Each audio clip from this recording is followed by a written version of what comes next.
अस्सलामुअलैकुम बच्चों। तो आज के इस लेक्चर में मैं करवाऊंगी एक्सरसाइज 2.11 क्वेश्चन नंबर 1। तो क्वेश्चन नंबर 1 में कहा गया है convert the following equations into standard form. इनकी म्यारी शक्ल में लिखें, स्टैंडर्ड फॉर्म में लिखना है। अब कोई भी इक्वेशन उसकी स्टैंडर्ड फॉर्म क्या होती है, यानी कि हम उस इक्वेशन को सबसे पहले एक्स उसमें लिखते हैं, फिर वाई और फिर इज इक्वल टू कॉन्स्टेंट। अगर मैं स्टैंडर्ड फॉर्म यहाँ पे लिखूँ तो ये स्टैंडर्ड फॉर्म हमने बनानी है A X plus B Y is equal to C, यानी कि सी कोई कॉन्स्टेंट वैल्यू ए के साथ। अब x के साथ a है, a 1 भी हो सकता है, 2 भी डिफरेंट वैल्यू हो सकती है। y सेकंड पे अरेंज करते हैं हम, और फिर b की वैल्यू नेगेटिव भी हो सकती है, पॉजिटिव भी हो सकती है, तो फिर यहाँ माइनस आ जाता है। इक्वल में कांस्टेंट, मतलब कांस्टेंट 1 2 3 4 5 6 इस तरह का नंबर हो, उसको हम इक्वल के दूसरी तरफ ले जाएंगे, y और x को एक साइड पे इकट्ठा करेंगे। तो अब सबसे पहले हम बनाएंगे इसकी स्टैंडर्ड फॉर्म। तो y is equal to -x-3 है, तो इसकी स्टैंडर्ड फॉर्म बनाने के लिए ये माइनस का x है, अगर इसको इक्वल के दूसरी तरफ ले आएंगे तो ये प्लस हो जाएगा, इज इक्वल टू -3। अगर मैं इसको अरेंज कर दूं, पहले x और फिर बाद में y, तो x plus y is equal to -3। तो यही इसकी स्टैंडर्ड फॉर्म होगी, यही इसका आंसर होगा। यानी कि पहले x आ जाएगा, x अब यहाँ पे वेरिएबल 1 है, इसका कोफिशिएंट 1 है, ये y है, इसका कोफिशिएंट 1 है, यानी कि b की वैल्यू 1 है। तो x plus y is equal to -3, इसको अरेंज कर सकते हैं इस फॉर्म में। तो बच्चों इसको भी हम अरेंज करेंगे स्टैंडर्ड फॉर्म में। तो सबसे पहले x वाली वैल्यू लिखते हैं, फिर ये -3x था, मैंने पहले लिख लिया, फिर y है तो यहाँ पे y को लिख लेंगे, और कांस्टेंट जो टर्म होती है इसको इक्वल के दूसरी तरफ ले जाते हैं। तो ये -2 है, तो ये इक्वल के दूसरी तरफ आके +2 हो जाएगा, तो ये कहलाएगी इसकी स्टैंडर्ड फॉर्म। तो बच्चों पार्ट नंबर 3 है y-1 is equal to 5/3 into x plus 2। तो यहाँ पे हम इसको अरेंज करेंगे, पहले x वाली टर्म फिर y, और इक्वल के दूसरी तरफ कोई कांस्टेंट जो भी इसमें होगा उसको ले जाएंगे। अब यहाँ पे अगर मैं इसको सिंप्लीफाई करूँ तो 3 डिवाइड है, अगर 3 यहाँ पे डिवाइड है तो दूसरी साइड पे जाके क्या हो जाएगा, मल्टीप्लाई। तो 3 इंटू y-1 हो जाएगा, यहाँ पे 5 इंटू एक्स प्लस 2। तो मैंने पहले इसकी ये जो फ्रैक्शन थी ये खत्म कर दी है। अब 3 अंदर मल्टीप्लाई हो रहा है तो 3 को मल्टीप्लाई कर देंगे, 3y-3 1 हो जाएगा। 5 को अंदर मल्टीप्लाई करेंगे, 5x और 5 2 10। अब x वाली वैल्यूज को एक साइड पे और कांस्टेंट को एक साइड पे करेंगे। अब ये +5x है, तो मैं इस 5x को इसी साइड पे रखती हूँ, और ये प्लस का 3y है, मैं इसको इक्वल के दूसरी तरफ ले आती हूँ। तो ये 5x और ये 3y इधर आके माइनस हो गया, इक्वल में कांस्टेंट आना चाहिए, तो ये -3 था, ये 10 इधर आके माइनस हो जाएगा क्योंकि ये दूसरी साइड पे प्लस का था।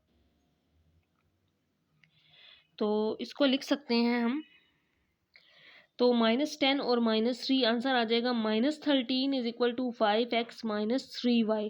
अब इसकी स्टैंडर्ड फॉर्म बनाने के लिए, मतलब इसको इधर लिख सकते हैं और इस वैल्यू को इधर अरेंज कर सकते हैं। तो 5x -3y इक्वल आ गया है -13 के, तो यही होगी इसकी स्टैंडर्ड फॉर्म, पहले x फिर y और फिर इक्वल टू कॉन्स्टेंट।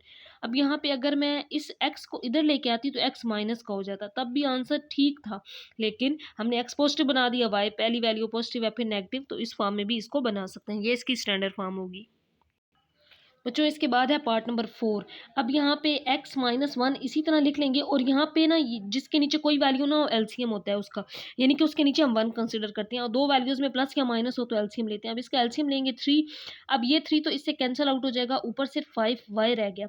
अब यहाँ पे तो 3 1s आर 3, ये 3 इसके साथ मल्टीप्लाई हुआ, 3 आया, वो 3 जब ऊपर जाएगा तो पहले ही 3 था, तो 3 3s आर 9 हो जाएगा। तो एलसीएम लेके सिंप्लीफिकेशन होगी। अब 3 डिवाइड है, इस साइड पे लेकर आएंगे तो मल्टीप्लाई हो जाएगा।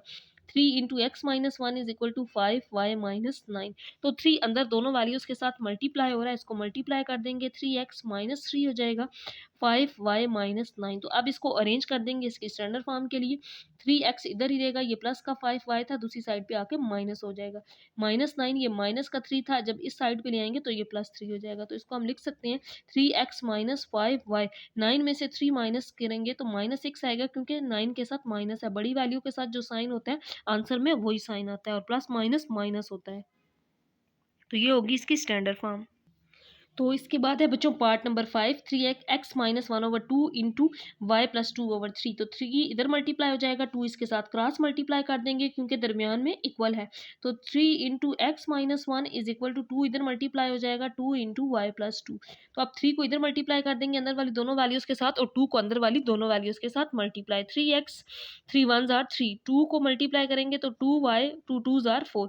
अब y वाली और x वाली वैल्यू एक साइड पे और कांस्टेंट एक साइड पे, तो ये 3x ये प्लस का 2 आया था इधर आके माइनस हो जाएगा, ये +4 है, माइनस का 3 है, इस साइड पे आके +3 हो जाएगा। तो 3x माइनस 2y 4 + 3 करेंगे तो आंसर आ जाएगा 7 और ये होगी इसकी स्टैंडर्ड फॉर्म। एक्स और वाई वाली टर्म्स एक साइड पे और कांस्टेंट को एक साइड पे कर लिया है। तो इसके बाद बच्चों पार्ट नंबर 6 क्वेश्चन नंबर 1 का लास्ट पार्ट है, इसमें भी स्टैंडर्ड फॉर्म बनानी है। तो 2x + 1, अब इसके नीचे कोई वैल्यू नहीं ना है तो 1 है, मीन्स ये 1 से मल्टीप्लाई होगा यही वैल्यू, तो 4 इसके साथ मल्टीप्लाई हो जाएगा 4 × y - 1। तो 2x + 1 इसी तरह, और यहाँ पे दरमियान में इक्वल का साइन था, ये वाला इक्वल इसी तरह आ गया। 4 को अंदर मल्टीप्लाई करेंगे 4y और 4 1 ज़ार 4 हो जाएगा। तो y वाली टर्म्स एक साइड पे और कांस्टेंट एक साइड पे, ताकि इसकी स्टैंडर्ड फॉर्म आ जाए। तो ये प्लस का 4y है, इस साइड पे आके -4y हो जाएगा, -4 इसी तरह, ये +1 था इस तरफ आके माइनस हो गया, कांस्टेंट को एक साइड पे कर लेंगे। तो 2x - 4y -4 और -1 आंसर आ जाएगा -5। तो ये कहलाएगी इसकी स्टैंडर्ड फॉर्म, जिसका आंसर आ गया 2x - 4y = -5। तो इसके साथ ही क्वेश्चन नंबर 1 कंप्लीट हो गया है।